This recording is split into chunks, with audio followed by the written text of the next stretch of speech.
taxes or graces? Sa Gospel reading for today, Mark chapter 2 verses 13 to 17. Ito yung pagtawag ni Jesus kay Levi or Matthew sa pagsunod sa kanya. So sa mga unang verses, we read na Levi was sitting in his customs post kasi he was a tax collector. And he was sitting collecting taxes. He was collecting taxes. And alam natin, at least in our current situation, when you collect taxes, yung taxes hindi siya 100%. 10%, 15%, 20%, 30%. Ganun yung taxes. Hindi siya 100%. And then, Jesus Christ called Levi. So, Levi responded and followed Jesus.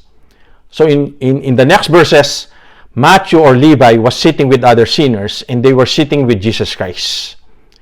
And this time, he was seated with Jesus Christ.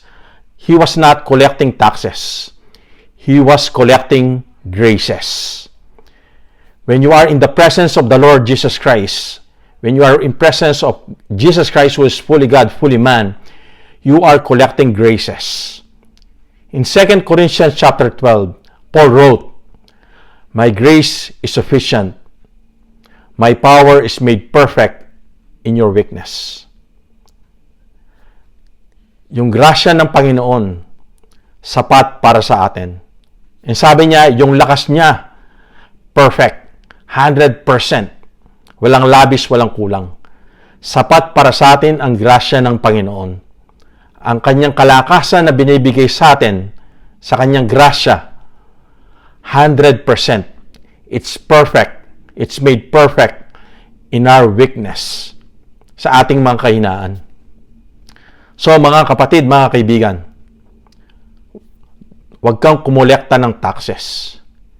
Sundan natin ng Panginoon. Let's collect graces before Jesus Christ.